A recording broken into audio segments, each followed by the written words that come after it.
Tout ça n'est pas tellement important pour comprendre comment fonctionne réellement la machine. Ce qui est important, c'est que la vitesse du son va dépendre uniquement du milieu dans lequel il traverse. On pense toujours à la vitesse du son comme étant 344 mètres par seconde.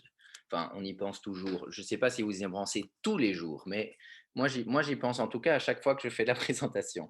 Et donc, l'idée, c'est que on dit cette vitesse-là, mais en fait, on n'est pas très précis. C'est la vitesse du son dans l'air qui est de 344 mètres secondes. Dans le métal ou dans les solides, dans la pierre ou dans l'eau, elle est tout à fait différente. On sait que les baleines peuvent communiquer dans l'eau à plusieurs dizaines de kilomètres, plusieurs centaines même parfois, et on a la possibilité et c'est grâce au fait que la vitesse du son dans l'eau est beaucoup, beaucoup plus rapide. Elle est environ 5 fois plus rapide dans l'eau. Alors ici, vous avez un tableau qui est très intéressant, qui est le tableau des densités, vélocités et impédances de tous les milieux que l'échographie clinique va rencontrer, de l'air jusqu'à l'os. On ne rencontre rien de plus dense que l'os dans le corps, on ne rencontre rien de moins dense que l'air, et donc les tableaux sont là. Alors, ce qui est intéressant, c'est ceci, c'est-à-dire qu'il y a entre la graisse et le myocarde une différence une différence d'impédance ou de vitesse, peu importe, toutes ces données-là sont proportionnelles, une différence qui est tenue entre, regardez pour les vitesses ici, la graisse c'est 1460 mètres par seconde, alors que le myocarde c'est 1626. Donc on est dans un range de moins de 200 mètres par seconde de différence, alors que dès qu'on passe dans le poumon, eh bien là, on a une différence de presque 1000, et dès qu'on passe dans l'os, on a une différence de 3000, presque 3000. Donc en gros, ce qu'on veut dire, c'est qu'il y a un saut énorme de densité entre à l'extrême l'air et à l'autre extrême l'os, qui fait que la différence d'impédance ou la différence de vélocité entre le myocarde et l'os ou entre la graisse et l'air est énorme. Et puis, tous les autres tissus mous sont compris dans un intervalle très, très, très, très fin. Pourquoi c'est important? En fait, c'est parce que la réflexion, parce que l'onde ultrasonore va subir une réflexion, on l'a dit, quand elle arrive sur un, sur une différence de milieu ou sur un obstacle, en fait, une partie va être réfléchie, et cette réflexion, elle est en fait proportionnelle à la différence de vitesse ou à la différence d'impédance entre les deux milieux. Alors, les lois de la réflexion je vais y revenir tout de suite, mais les lois de la réflexion et de la réfraction sont connues, hein, archi connues. Ça, on l'utilise pas intellectuellement tous les jours, mais en pratique, on sait bien que face à un miroir, et c'est la même chose que les lois de l'optique, eh bien, on a une onde ultrasonore qui va arriver contre un médium et elle va être réfléchie avec le même angle, donc l'angle d'incidence pour le petit schéma de droite est égal à l'angle de réflexion par rapport à la perpendiculaire, à la tangente entre les deux milieux. Ça, vous vous souvenez de tout ça par cœur. Maintenant, pour ce qui est, donc voilà, c'est assez évident, c'est comme un miroir. Point. Ça veut dire aussi que si on impacte un objet, enfin une structure qu'on veut voir à l'écho de manière bien perpendiculaire et bien centrale sur notre écran, elle sera plus belle, elle sera mieux définie et on la verra mieux. Il y aura moins d'énergie perdue par cette réflexion dans tous les sens. Alors, la réfraction, c'est un peu différent, c'est-à-dire que là, c'est à la traversée des deux milieux, entre les deux milieux, où on va avoir un angle de réfraction qui est en fait une déviation qui est elle aussi proportionnelle à l'angle d'incidence. Si cet angle d'incidence est très important, l'angle de réfraction sera fort important, et donc là, on peut se faire avoir. Je pense qu'une image vaut mieux qu'un long discours. Si vous imaginez de piquer dans ce pinceau là au milieu du verre, ben franchement, vous allez piquer où? C'est difficile parce que la surface de l'eau, qu'elle soit courbée au bord du verre ou qu'elle soit plate au-dessus, vous donne des angles de réfraction complètement différents et donc vous perturbe complètement sur la position réelle de ce pinceau dans ce verre. Or, c'est ce qui peut se passer, notamment en accès vasculaire, forcément, et donc d'où l'importance d'avoir un angle d'incidence le plus petit possible, donc d'attaquer notre structure de manière la plus perpendiculaire. Oui, non, je peux pas en fait, parce que ton ordi est pas. Attends. Je m'excuse, je fais une toute petite pause parce qu'on me demande, et c'est tout à fait judicieux, de montrer avec la souris, mais alors pour ça, je dois changer un tout petit truc, ça va prendre une seconde. Je crois que ça va prendre une seconde. Tu viens d'où? Peut-être un tout petit peu plus qu'une seconde. Diaporama, afficher le pointeur. Comme ça, je pourrais montrer avec la souris ce qui se passe réellement, enfin ce que je vous explique. Voilà, ce sera probablement un petit peu mieux. Donc ici, vous avez donc cet angle d'incidence, et au plus l'angle d'incidence est agressif, et au moins il est perpendiculaire à la structure qu'on va regarder, au plus grand va être l'angle de réfraction. Et donc en gros, ça veut dire, c'est la même chose, on retient une chose, pour voir une structure de manière la plus précise possible, une localisation la plus précise possible, il faut aborder la structure de manière perpendiculaire, bien au centre de son écran. Donc, la réflexion, on l'a dit, mais alors ce qui est important, c'est que si l'onde ultrasonore se balade dans un premier médium, eh bien, à un moment donné, elle se balade en ligne droite, comme vous le savez, elle va rencontrer un deuxième médium. Ce deuxième médium va renvoyer une partie de l'onde ultrasonore et une partie va pouvoir continuer dans ce deuxième médium. Mais si on a une différence d'impédance entre les deux milieux, comme par exemple entre n'importe quel tissu mou ici à gauche et de l'air, comme un pneumothorax ou du poumon ou bien du gaz intestinal, eh bien, on va se retrouver avec la totalité des ultrasons. La différence d'impédance est telle que la totalité des ultrasons est renvoyée vers la sonde. On a donc une grosse ligne blanche qui se marque, et en fait, on ne voit rien. Derrière un front d'air, on ne voit rien. Ça veut dire que l'air, et c'est la même chose pour l'os, parce que la différence d'impédance entre l'os et n'importe quoi d'autre est trop grande. Et donc, on ne voit rien, c'est ce qu'on appelle le masque acoustique. Donc, retenez que l'os et l'air fonctionnent comme un masque acoustique. Attention à la petite couche d'air qui peut se mettre, même si elle est microscopique, entre votre sonde et la peau du patient, d'où l'importance de mettre du gel et d'en mettre en quantité suffisante, pas non plus exagérée, parce que vous pourriez avoir des bulles d'air dans votre gel aussi si vous en mettez un bon centimètre. Le problème là, c'est depuis combien de Je temps? pense que personne ne fait ça ici. Alors, ayant compris tout ça, il est possible de comprendre aussi les artefacts. Et il y a certaines images qui vont être produites par la machine, mais qui sont des illusions en fait. Mais ces illusions, si on connaît le fonctionnement de la machine, on sait que ces illusions vont pouvoir nous aider malgré tout, et je vais vous en montrer quelques exemples. Alors le premier artefact, c'est l'artefact de masque acoustique, je viens d'en parler. Face à un front d'air ou d'os, ça fait un masque acoustique et donc on a une ligne blanche. Okay, on est aveugle derrière l'os, mais vraiment aveugle. Donc si on a l'impression de voir des choses dans un pneumothorax, c'est que ce sont des artefacts créés, et on va voir un petit peu ça. L'artefact de réfraction, ben là, ça semble aussi relativement évident. Notre sonde est là. On envoie un ultrason qui traverse un premier objet, qu'il localise donc correctement sur l'écran. Il arrive sur un médium qui n'est pas perpendiculaire, il arrive de manière tangentielle à un médium, et cet angle d'incidence qu'il crée avec la perpendiculaire va entraîner une réfraction, donc une déviation. Cette déviation va rencontrer à un moment donné un autre objet, et puis les angles étant, la physique étant reproductible dans ce cas-là, ce qui est renvoyé subit le même angle de réfraction dans l'autre sens et revient à la sonde. Mais la machine, elle va penser qu'on a fait un aller-retour tout simplement jusque-là. Et ayant fait cet aller-retour, elle va placer le rond bien derrière le carré. Et donc, on va se retrouver avec l'envie d'aller piquer, par exemple, dans ce vaisseau-là, alors qu'en fait, il est tout à fait décalé, mais c'est cette illusion. Et ça, il faut s'en méfier, mais il n'y a pas d'implication clinique, si ce n'est de s'en méfier et d'aborder toutes les structures de la manière la plus perpendiculaire possible. L'atténuation forte, alors l'artefact d'atténuation, il est utilisé par les radiologues et par nous aussi pour caractériser une structure. Ainsi, vous avez ici une vésicule biliaire. Cette vésicule biliaire a tout un tas de petites structures très blanches ici. Et ces structures très blanches ici sont... il y a Siri qui a décidé de rechercher vésicule biliaire à côté de moi. Donc, ces structures sont très denses, et derrière, il y a ce qu'on appelle le cône d'ombre postérieur. Et ce cône d'ombre postérieur ne nous permet pas de voir derrière, mais nous permet de dire que cet atténuateur fort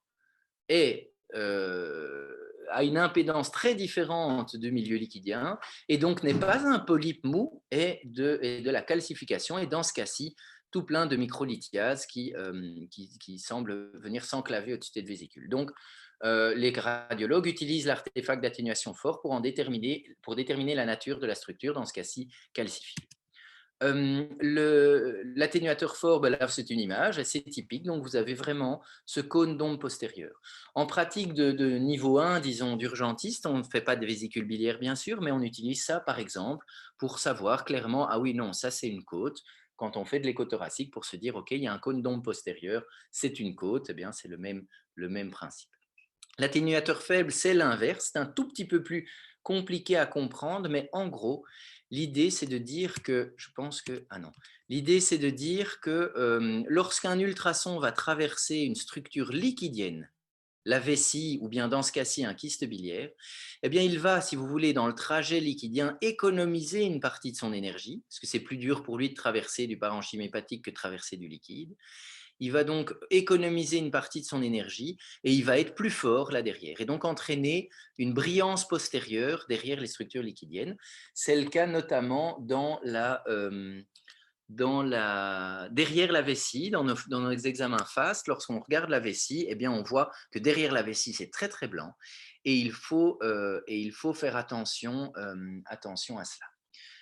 Notamment en jouant un petit peu avec les petites molettes là, de gain pour pouvoir avoir un arrière de vessie lisible. La réverbération, c'est un artefact un tout petit peu différent, c'est-à-dire que vous allez avoir les ultrasons qui rebondissent entre deux atténuateurs forts. Donc, par exemple, les bords d'une aiguille, mais par exemple la plèvre et la sonde, par exemple le bord de la plèvre et le début d'une alvéole. Du moment qu'il y a deux atténuateurs forts relativement proches, il peut se passer un artefact de réverbération, un petit peu comme ça, deux miroirs l'un en face de l'autre. Ça, c'est quand même assez parlant. Eh bien, ça vous donne un artefact d'une image répétée à l'infini. Et c'est ce qu'on voit, notamment quand on pique à l'aiguille. On voit parfois une répétition de l'aiguille jusqu'en bas de l'écran. On voit parfois ça dans l'écho pulmonaire, on en voit beaucoup parce qu'il y a beaucoup d'atténuateurs forts dans l'écho pulmonaire. Alors, en gros, ça c'est un peu laborieux parce que ça explique la réverbération, mais en gros, une partie des ultrasons va traverser le premier atténuateur, parce que c'est un atténuateur fort, mais ce n'est pas non plus un réflecteur complet, et puis rencontrer un deuxième atténuateur fort, et là être renvoyé, et puis commencer à rebondir entre ces deux-là, avec une partie qui peut continuer, éventuellement, une toute petite partie qui peut continuer, une petite partie qui arrive à revenir aussi, parce qu'on passe chaque fois un tout petit peu, et donc on envoie, boum, à chaque retour, on envoie un petit peu vers la sonde et la sonde interprète ça comme des signaux multiples à des profondeurs différentes puisqu'ils ont mis un tout petit peu plus longtemps à arriver.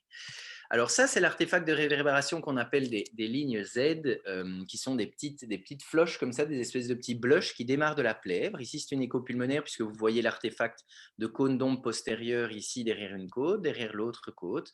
Là, vous avez la plèvre entre les deux qui est très blanche parce que la différence d'impédance est forte, donc il y a une bonne partie, quasiment tous les ultrasons qui sont renvoyés vers la sonde. Mais là, vous avez cette petite floche qui bouge un petit peu, et c'est en fait une réverbération entre la plèvre et la première alvéole superficielle. Et donc, ça rebondit à cet endroit-là, et ça recrée, comme c'est microscopique, ça recrée des signaux l'un en dessous de l'autre au point de faire ça. Quand même intéressant, parce que si on voit ça, ça n'a pas de signification clinique très importante, sauf que le poumon est là, l'alvéole est là, elle n'est pas loin, donc ça veut dire qu'on n'a pas un pneumothorax. C'est quand même intéressant, on va y revenir dans l'écho pulmonaire. Et ça, c'est ce qu'on appelle les lignes A, c'est en fait la réverbération entre la ligne pleurale et la sonde. Et donc, poum, poum, poum, ça rebondit un peu entre le plastique de la sonde et la ligne pleurale, et ça recrée des signaux. Et ça, c'est en fait la même chose que ce qu'on vient de voir avant, mais à une échelle différente. Ce sont ce qu'on appelle les lignes A, qui, elles, en l'occurrence, n'ont aucune signification clinique, puisque vous avez tout compris. Vous savez que l'atténuateur fort ici est la plèvre, mais qu'on ait de l'air ici dans un pneu ou du poumon, ça va quand même rebondir entre la sonde et la plèvre. La plèvre pariétale, elle sera toujours là, et la sonde, elle sera toujours là. L'artefact en miroir, c'est très intéressant parce que ça peut vous aider. Et pour vous l'expliquer, cette image est intéressante. Vous avez un ultrason, ça s'est raté. vous avez un ultrason qui va venir ici, directement contre cette petite masse hépatique, une petite masse hépatique, et retourner vers votre son. Donc, votre écran va vous montrer, grâce aux ultrasons qui font l'aller-retour, va vous montrer cette masse. Mais certains ultrasons vont passer juste à côté aussi, forcément, et vont être renvoyés par ceci qui est du poumon. Donc, atténuateur très fort, réflecteur quasi complet, et ça repart, selon les lois de la réflexion, ça repart en allant se mettre derrière cette masse. Et puis, ça refait le retour, donc ça fait ceci, quoi, en gros. Et en faisant ceci, la machine interprète ça en ligne droite parce qu'elle est incapable de dire si ce qui lui revient a subi des réfractions ou des réflexions. Et donc, elle va l'interpréter comme une ligne droite et donc créer une image qui est en fait l'arrière de la masse hépatique. Et vous avez l'impression qu'il y a une masse dans le poumon, une masse supradiaphragmatique, et ça n'est pas le cas. Donc, vous pourriez être U. Par contre, si vous avez là des petits vaisseaux, comme ici, etc., et que vous avez l'impression qu'il y a du foie au-dessus du diaphragme, ce n'est pas parce qu'il y a une hernie diaphragmatique traumatique majeure, c'est parce que c'est l'image en miroir du foie et du parenchyme du foie pour les mêmes raisons. Vous savez donc que votre poumon est à la paroi là en dessous, que c'est du poumon et que ce n'est pas du liquide. Donc ça, c'est quand même aussi une utilité clinique intéressante.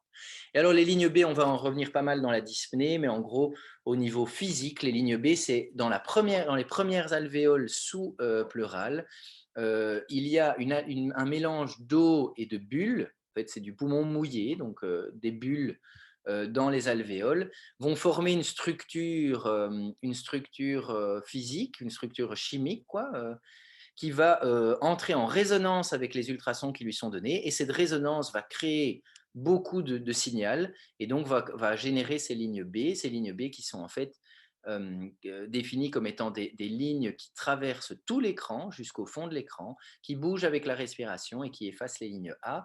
Et si vous en avez beaucoup, vous pouvez raisonnablement penser que vous êtes face à un poumon mouillé. Le poumon mouillé, ça peut être dans différentes causes, hein. Ça peut être la pneumonie à sa phase catarrhale, ça peut être ça peut être l'OAP, bien sûr. Et donc là, comment intégrer ces images à votre pratique quotidienne, ça fait l'objet d'une présentation excellente qui sera donnée, je crois, début d'après-midi. Maintenant, voilà, donc vous pouvez retenir ligne B comme boîte de nuit, hein, ça va, c'est la fête, ça ressemble vraiment à ça, et c'est difficile à manquer à partir du moment où vous repérez vos côtes. Et maintenant, la boutonologie, c'est l'art de toucher les bons boutons. Il faut d'abord connaître un peu sa machine. Il est évident que cette présentation-là, c'est dans les grandes lignes, mais qu'il faut prendre le temps de s'asseoir devant sa machine et de repérer tous les boutons utiles à la réalisation d'échographie, parce que toutes les machines sont différentes, mais elles ont quand même toutes des points communs. Et ces points communs sont on la met a priori, on la met au même endroit. Donc déjà, il faut se préparer. Se préparer correctement, c'est a priori respecter la convention du placement, c'est-à-dire de mettre le patient à sa droite. C'est la même chose que dans un examen clinique conventionnel. On essaye de le faire toujours du même côté parce qu'on a nos repères, parce qu'on est plus performant. Le but, c'est d'être plus performant. Il est évident que certaines fois, vous allez devoir mettre la machine à la gauche du patient parce que y a quelqu'un qui masse à la droite du patient. Ça devient un petit peu difficile de lui dire: tu veux bien arrêter, s'il te plaît, je dois installer ma machine. Ça, c'est pas trop l'idée, mais ça peut arriver. Alors, l'explication au patient est très importante, c'est-à-dire qu'on y tient à UM-ASBL que de ne pas être accusé de faire une équipe de cow-boys en décidant qu'on est radiologue à la place du radiologue. Ce n'est pas ça l'idée. On explique aux patients qu'on est urgentiste, que cette échographie fait partie de notre examen clinique, qu'on n'est pas en mesure d'exclure toutes les choses, mais on recherche des indices concernant la cause de leurs conditions.